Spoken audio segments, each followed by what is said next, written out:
Good morning. In weeks 12 and 14, our common assessments are due. These are two reflections that you'll write, one of them on creativity and the other on professional collaboration. And I thought it might be a good idea to kind of remind the class of how to access the information regarding these assignments and how to submit them, because they're different from the other things in the course. First of all, if you'll take a look in Blackboard, you'll notice that the assignments are listed down here on the side where it says Common Assessment, Creativity, and Collaboration. And let me remind you that this will be submitted, both of these reflections will be submitted in TaskStream. So you won't find a spot here in Blackboard to submit these. Now the actual assignment prompts are seen here. And so make sure that you read those very carefully. But this morning, what I want to do is kind of review some of the aspects of these assignments just to clarify a bit.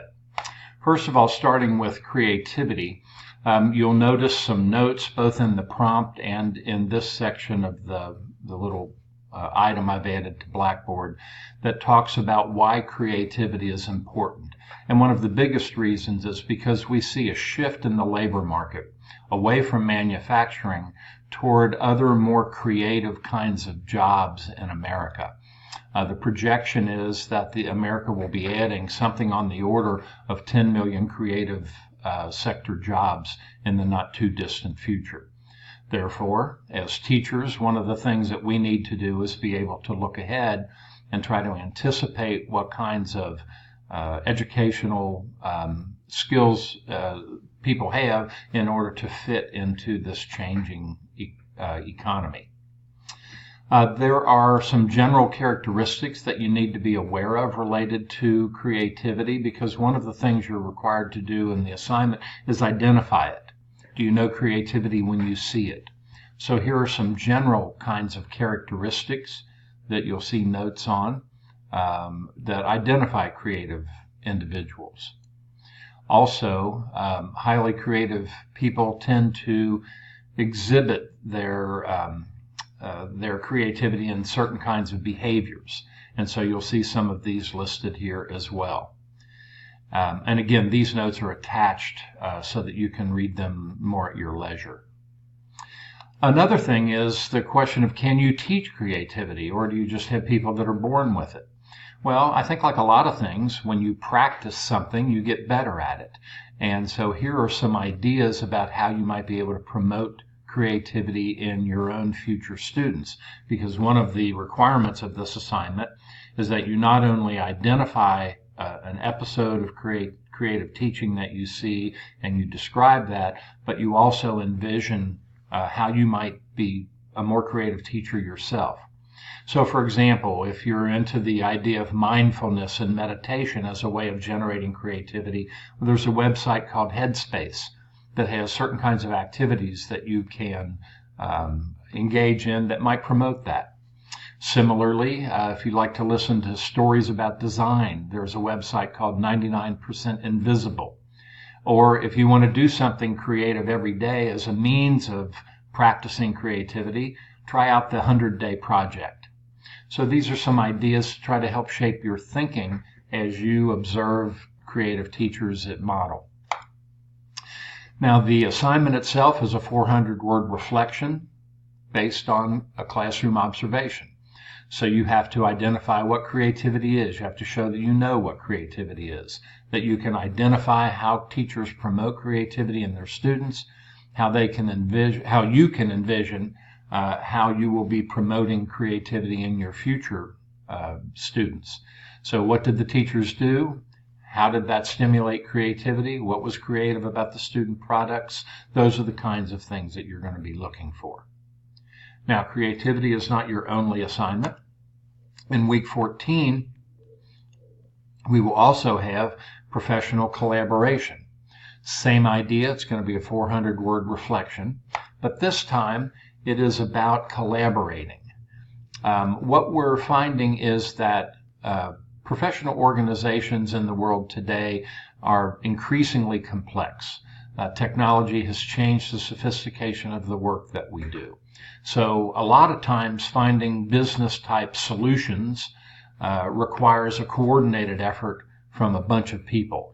It's not the idea that some single great person is going to say, here's what y'all need to do. Rather, what we find increasingly are teams of people that get together to try to solve problems and communicate solutions. Now, among teachers, we have found, or researchers have found, that collaboration greatly increases job satisfaction and tends to lower teacher turnover. And if you think about it, being on a good team is a very, very satisfying way to work, where you're able to contribute your strengths and other members of the team are able to contribute there.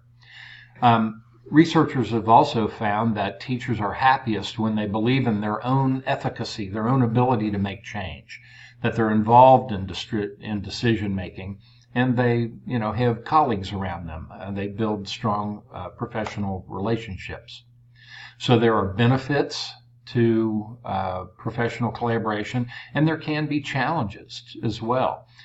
Being on a bad team, where you've got a member or members who are resistant to working with others, who are only interested in doing things their own way, who don't show up for meetings or things of that nature, can be very, very challenging. So I always tell students being on a good team is probably the best professional experience you'll ever have. And being on a bad team is worse than working by yourself. So it really does require investment in each individual. And there are some effective collaboration strategies that are suggested in the work as well. Again, it's a 400-word reflection on professional collaboration based on an observation. Do you know what collaboration is? Can you identify it when you see it? Can you envision how collaboration will work in the future? Now, this is the one part that I'm a little bit concerned about, because some of you may go to model and you may not observe an instance where two professionals are working together. And for that reason, if you look at the prompt for professional collaboration, you will also find in there some video resources that you can use in the event that throughout all of your observations, you don't happen to see professional collaboration going on. And if you don't see it, don't be too concerned, because these kinds of things most commonly happen before school, in faculty meetings, after school, in team meetings, conferences, and things of that nature.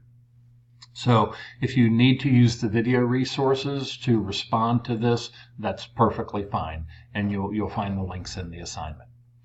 Remember, creativity is due as a part of your week 12 activities, professional collaboration in week 14. Don't forget, you'll be turning these in TaskStream. I hope you do well on the assignment. And to make sure that you do, we're going to be grading these pretty closely. Remember, everything that we put in TaskStream gets forwarded to Frankfurt and shows your personal competence at this particular thing. So we have to show that you've observed 10 hours at various settings. You have to also complete these 2 common assessment items successfully in order to be admitted to the teacher ed program. And that's part of why we put it in TaskStream, is so that that can be evaluated in Frankfurt. So as we receive your assignments, Morgan will be looking over those. We'll be giving you a grade. And if you fall below a 3 on the rubric, then it's going to be sent back to you for additional work. Our base standard here is we want everyone to score at least a 3 on the rubric. And the rubrics are found at the end of each of the 2 prompts. So when you look in Blackboard for this item, you'll notice where the prompts are at the very top of the item. Make sure you read those carefully, and then you ought to be in great shape. So we're looking forward to receiving your work soon. Do well.